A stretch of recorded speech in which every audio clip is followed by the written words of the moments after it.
apa kabar semuanya? Ketemu lagi dengan saya Bidan Bunda Nadine. Sebelum nonton video ini, jangan lupa tekan tombol subscribe-nya ya dan aktifkan notifikasinya agar tidak ketinggalan video terbaru dari kami. Ibu hamil malas bergerak dapat menimbulkan efek yang berbahaya untuk kehamilan dan janin. Jadi, meskipun ibu hamil dianjurkan untuk beristirahat, namun usahakan untuk tetap bergerak sewajarnya saja. Lantas, apa saja sih bahaya yang mengintai ibu hamil malas bergerak? 1. Berat badan meningkat drastis. Dampak pertama yang mengintai ibu hamil yang malas bergerak adalah penambahan berat badan yang sangat drastis. Wajar memang jika terjadi penambahan berat badan saat hamil, namun jika angkanya terlalu melonjak, ibu akan kesulitan untuk menurunkannya kembali pasca bersalin. Padahal, hampir semua ibu menginginkan berat badan kembali normal setelah melahirkan. Oleh karena itu, jangan malas bergerak ya bun. 2. Stres dan depresi. Aktivitas ibu yang awalnya normal kemudian berubah menjadi terbatas, berpotensi membuat ibu hamil stres. Dampaknya, ibu akan mengalami kecemasan dan overthinking hingga persalinan. Hal ini tentu mengganggu aktivitas harian jika dibiarkan berlarut-larut. Solusinya, ibu perlu bergerak sewajarnya agar pembuluh darah serta otot di sekitar kepala dan leher sedikit mengendus. Stres pun menjadi berkurang karena tidak ada lagi otot yang tegang.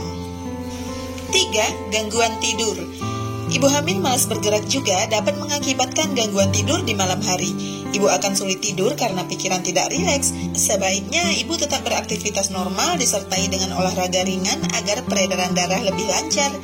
Tidur sangat dibutuhkan oleh ibu selama kehamilan. Ibu perlu istirahat cukup agar janin berkembang dengan baik. 4. Hipertensi. Dampak membahayakan lain yang dapat terjadi jika ibu malas bergerak adalah resiko hipertensi. Kurang bergerak selama masa kehamilan dapat meningkatkan volume darah sebesar 45%. Hal ini mengakibatkan partikel kiri jantung membesar dan menebal sehingga kinerja jantung lebih keras. Inilah yang membuat ibu hamil kurang bergerak rentan mengalami hipertensi. 5. Diabetes. Jika ibu hamil malas bergerak dan berat badan meningkat tajam, potensi untuk terkena diabetes lebih besar. Ketika hamil, plasenta melepaskan hormon pertumbuhan yang dapat mengganggu fungsi insulin. Hal ini juga memicu peningkatan kadar gula dalam darah. Untuk itulah, ibu hamil disarankan untuk tetap bergerak dengan wajar selama masa kehamilan. 6. Masalah pencernaan. Ibu hamil rentan mengalami sembelit selama kehamilan. Hal ini diakibatkan oleh meningkatnya hormon progesteron yang memperlambat kinerja usus. Jika proses pencernaan melambat, sembelit dapat terjadi.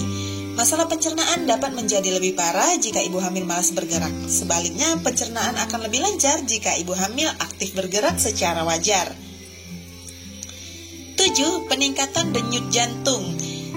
Dampak berbahaya lain jika ibu hamil malas bergerak adalah terjadinya peningkatan denyut jantung. Jika hal ini dibiarkan, akan terjadi komplikasi jantung dan tekanan darah yang berbahaya. Kesehatan janin pun dapat terganggu jika sampai risiko ini terjadi. 8. Kelelahan saat bersalin. Proses persalinan membutuhkan stamina dan tenaga yang kuat. Jika tidak, ibu akan merasa kelelahan selama proses berlangsung. Hal ini diperparah dengan kondisi ibu hamil yang malas bergerak. Sebaliknya, ibu hamil yang aktif bergerak selama kehamilan memiliki stamina yang lebih kuat dalam menghadapi persalinan. 9. Persalinan cenderung kurang lancar. Setiap ibu tentunya menginginkan persalinan yang lancar tanpa kendala dan hambatan. Persalinan yang lancar akan membuat ibu tidak perlu mengeluarkan tenaga lebih lama selama bersalin. Proses pemulihan pasca bersalin pun lebih mudah dan cepat.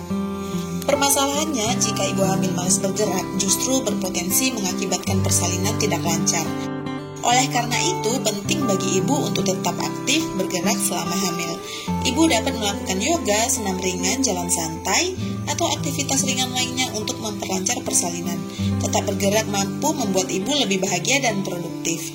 Ibu masih tetap dapat melakukan pekerjaan ringan seperti menyapu, menjemur, berjalan santai, olahraga ringan, dan juga berenang. Hal terpenting adalah membatasi aktivitas fisik yang berat, jangan sampai ibu kelelahan. Karena tentu saja kelelahan juga berdampak tidak baik pada janin. So, tetap bergerak dalam batas yang wajar ya bun. Nah, demikian informasi dari saya, semoga bermanfaat ya. Jangan lupa bagikan video ini kepada keluarga, teman, dan sahabat agar banyak yang mengetahui tentang informasi ini. Sampai ketemu di video selanjutnya ya. Wassalamualaikum warahmatullahi wabarakatuh.